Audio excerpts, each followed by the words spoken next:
আমি হোটেল থেকে লিফট দিয়ে নামার সময় লক্ষ্য করলাম আমার স্ত্রী ও তার সাথে হিজাব পরা একটা মহিলা হোটেলের লিফটে উঠছেন। আমার স্ত্রী ওই মহিলা এত বেশি তাড়াহুড়ো করছিল যে ওরা আমাকে লক্ষ্য করেনি, কিন্তু আমার চোখ এড়ায়নি আমার স্ত্রীকে চিনতে। মুহূর্তে আমার পৃথিবী থমকে গেল। আমি টেনশনে পড়ে গেলাম আমার স্ত্রীকে একটা আবাসিক হোটেলে উঠতে দেখে। এমনিতে এই হোটেলের নামে বদনাম রয়েছে, এই হোটেলে নাকি টাকার বিনিময়ে স্ত্রী লোক পাওয়া যায়। তাহলে আমার স্ত্রী কেন এই হোটেলে উঠছে? আমার সাথে ছিল আমার অফিসের এক কলিগ। আমরা এই হোটেলে এসেছিলাম রুম বুকিং দিতে।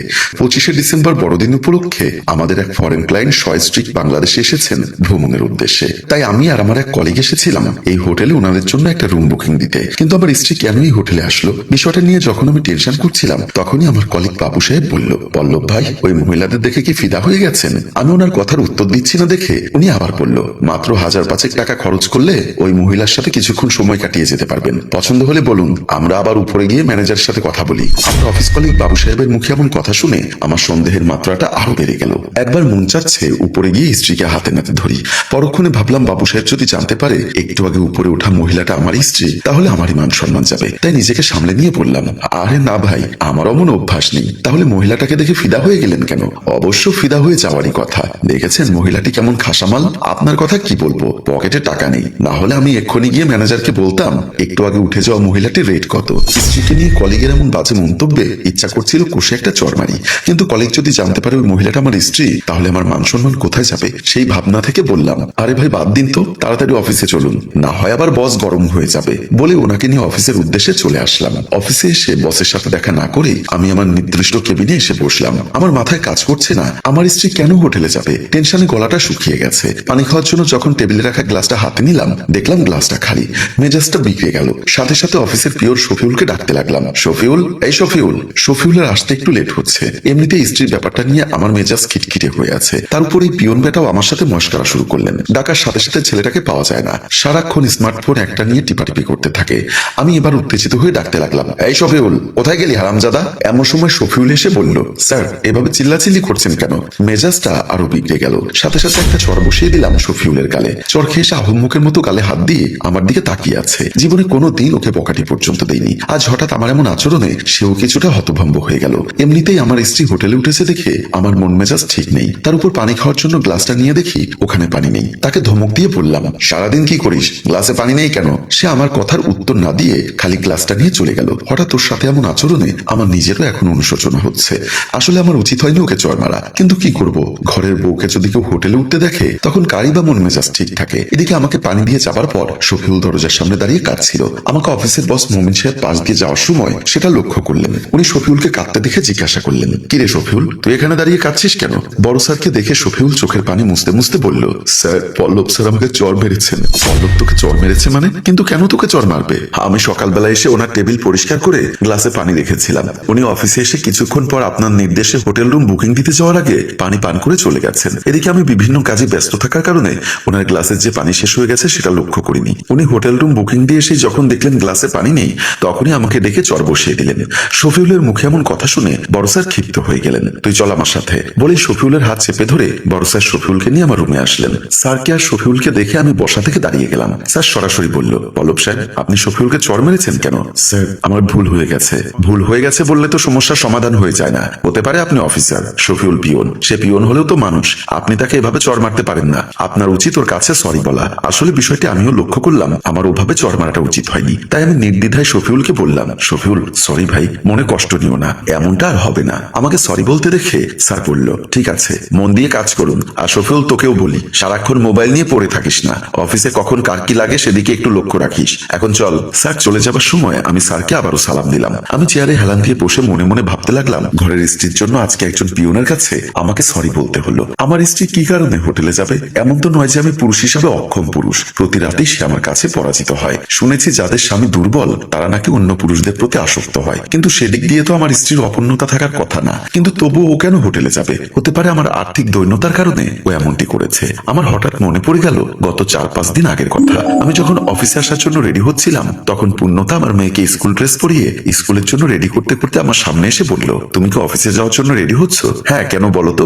আজ মোনালিসার স্কুলের পরীক্ষার পার্টি ফি ও কোচিং এর বেতন একসাথে দিতে বলেছে। তাড়াতাড়ি 5000 টাকা দাও, আমার আবার ওকে এক্ষুনি স্কুলে নিয়ে যেতে হবে। তখন আমি পকেটে হাত দিয়ে দেখি আমার কাছে সামান্য করা টাকা আছে। তাই আমি পূর্ণতাকে বললাম, এ মাসে অনেক খরচ হয়ে গেছে। এ মাসটা পাশের ফ্ল্যাটের ফাহিম ভাবি থেকে ধার দেনা করে কোন রকম চালিয়ে নাও। আমার কথা শোনার সাথে সাথেই পূর্ণতা রেগে গিয়ে বলল, আর ক মাস এভাবে ধার দেনা করে চালিয়ে নিব? মানুষের কাছে হাত পাততে পাততে আমার এখন ওনাদের সামনে যেতেও লজ্জা করে। আরে বাবা, তুমি রেগে যাচ্ছ কেন? যে কয় টাকা বেতন পাই সব টাকা তো এনে তোমার হাতে দেই। বাজারে জিনিসপত্রের দাম বেড়ে গেছে, সংসারে খরচ বেড়ে গেছে, কিন্তু ইনকাম তো আর বাড়েনি। আগে যা বেতন পেতাম এখনো তাই পাই। যে চাকরিতে বেতন কম সেই চাকরি করো কেন? বারবার বলি অফিসটা ছেড়ে অন্য অফিসে জয়েন করো। কে শুনে কার কথা? দেখো স্যার বলেছে ডিসেম্বরের পরে আমাদের সবার স্যালারি বাড়বে, তাই চাকরিটা ছাড়ছি না। ঠিক আছে, তুমি ওই চাকরি নিয়েই বসে থাকো, শেষ পর্যন্ত দেখছি আমাকেই ঘরের বাহির হতে হবে। বলেই পূর্ণতা মেয়েকে নিয়ে স্কুলের উদ্দেশ্যে চলে গেছিল। তাহলে কি আমার অভাবের সুযোগ নিয়ে বাড়তি ইনকামের জন্য আমার স্ত্রী হোটেলে যাওয়া শুরু করেছে? ছি ছি, ভাবতেই ঘৃণায় অপমানে মরে যেতে ইচ্ছা করছে। স্বামীর কিছুটা অভাব থাকতে পারে, তাই বলে কি স্ত্রী বাড়তি টাকার জন্য নিজের ইজ্জত বিলিয়ে দিবে? কথাগুলো ভাবতে ভাবতে কখন যে অফিস ছুটি হয়ে গেছে সেটা আমি টেরি পেলাম না। আমি যখন অফিসের চেয়ারে হেলান দিয়ে বসে কথাগুলো ভাবছিলাম, এমন সময় আমার অফিসের সেই কলিগ বাবু চৌধুরী এসে বলল, কি ব্যাপার পল্লব ভাই, আপনি কি বাসায় যাবেন না? অফিস ছুটি হয়ে গেছে সেই কবে, এখনো আপনি অফিসে বসে আছেন? হ্যাঁ, একটু পরেই বের হব। উনি আমার পাশের চেয়ারে বসে হাসতে হাসতে বললেন, ভাই হোটেলের লিফট থেকে নামার পরে ওই মেয়েকে দেখার পর থেকে আপনি কেমন জানি আনমনা হয়ে গেলেন। মেয়েটাকে কি আপনার বেশি মনে ধরেছে? অবশ্য মনে ধরারই কথা, ওরকম ঝাক্কাস মেয়ে দেখলে কারি বা মাথা ঠিক থাকে। বাবু চৌধুরী কথাগুলো বলে যাচ্ছে আর আমার রাগে ঘৃণায় গা ছমছম করছে, কিন্তু ওনাকে বিষয়টা খুলে বলতে পারছি না। ওরে আহম্মক, তুই যাকে ঝাক্কাস মাল বলছিস ওটা আমার স্ত্রী, কিন্তু এই মুহূর্তে আমার কিছুই করার নেই।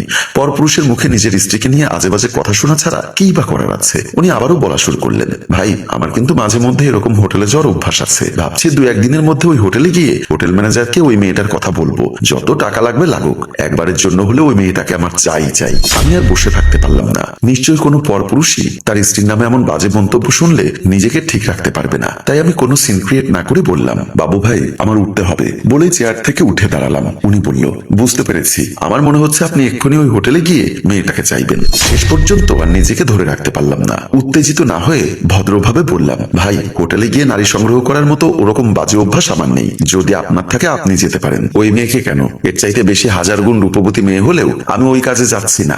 বলে আমি বের হয়ে যেতে লাগলাম। আর উনি পেছন থেকে বলছেন, যদি তা নাইবা হবে তাহলে ওই মেয়েকে দেখার পর আপনি এমন আনমনা হয়ে গেলেন কেন?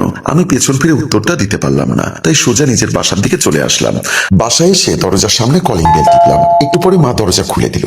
মাকে দেখে বললাম, মা তুমি কেন দরজা খুলে দিলে? পূর্ণতা কই? আমার মুখে এমন কথা শুনে এবং রাগান্বিত দেখে মা বলল, সারা জীবন তো তোকে দরজা আমি খুলে দিয়েছি, এখন বউ দরজা খুলে না দিলে কি ভালো লাগে না? মায়ের মুখে এমন খোঁচা মারা কথা শুনে আমার মেজাজটা আরো বিগড়ে গেল। মাকে বললাম, সবসময় খোঁচা দিয়ে কথা বলো কেন? এজন্যই তো তোমরা বউ শাশুড়ির মধ্যে ঝগড়া লাগে। আমার কথা শুনে মা বলল, তার মানে তুই বলতে চাচ্ছিস আমার কথার কারণে তোর বউর সাথে ঝগড়া লাগে? আমারই দোষ। সত্য কথা বলতে স্ত্রীকে হোটেলে উঠতে দেখে আমার মন মেজাজ ঠিক নেই, তার উপর সবার সাথে আবার কেমন জানি ঝগড়া লেগে যাচ্ছে। তাই আমি ঝগড়াটা না বাড়ানোর জন্য বললাম, হয়েছে মা, আমার ঝগড়া করতে ইচ্ছা করছে না। ঝগড়া করতে ইচ্ছা করছে না মানে? তার মানে কি তুই বলতে চাচ্ছিস আমি গায়ে পড়ে ঝগড়া করি? সে কথা কি আমি বলেছি? তোর কথা স্ত্রী দেখলে তো তাই মনে হয়। শেষ পর্যন্ত আমি নিরুপায় হয়ে হাত জোর করে বললাম, সরি মা, আমার ভুল হয়ে গেছে, আমি এই মুহূর্তে আর কথা বাড়াতে চাচ্ছি না। বলে আমি পূর্ণতার কথা আর জিজ্ঞাসা না করে রুমের ভেতরে ঢুকে গেলাম। নিজের রুমে ঢুকে দেখলাম আমার মেয়ে মোনালিসা ঘুমোচ্ছে। কি নিষ্পাপ চেহারা! মেয়েটাকে আদেও জানে তার মাতাকে ঘুম পাড়িয়ে রেখে হোটেলে যায় পরপুরুষের সাথে সময় কাটাতে? ও যখন বুঝতে পারবে ওর মা একজন খারাপ মহিলা, তখন ওর প্রতিক্রিয়াই বা কি হবে? যেখানে আমি স্বামী হিসাবে মেনে নিতে পারছি না, সেখানে সে সন্তান হিসাবে মায়ের এমন অপকর্ম কিভাবে মেনে নিবে? কথাগুলো ভাবছিলাম আর অফিসের পোশাকগুলো চেঞ্জ করছিলাম। এমন সময় দেখলাম পূর্ণতা রুমে ঢুকে ভ্যানিটি ব্যাগটা ওয়ার্ড্রোবের উপর রেখে কানের দুল খুলতে খুলতে বলল, সরি আমার একটু লেট হয়ে গেছে। আমি কোনো ধরনের ভনিতা না রেখেই বললাম, কোথায় গিয়েছিলে? আমার মুখে এমন প্রশ্ন শুনে সে চমকে উঠে আমার দিকে তাকিয়ে রইল। তাকে অবাক হতে দেখে আমি আবারও প্রশ্ন করলাম, বলেছি কোথায় গিয়েছিলে, উত্তর দিচ্ছ না কেন? সে এবার আমতা আমতা করে বলতে লাগলো, যখনই করছিল তখনই আমি কষে একটা চর বসিয়ে দিলাম। হ্যালো ভিউয়ার্স, পূর্ণতা কি পারবে সে যে হোটেলে গেছিল সেই কথা বলতে? কিংবা পল্লব কি পারবে হোটেলে যাওয়া স্ত্রীর সাথে সংসার করতে? এসব প্রশ্নের উত্তর জানতে হলে আপনাকে অপেক্ষা করতে হবে আগামী পর্বের জন্য।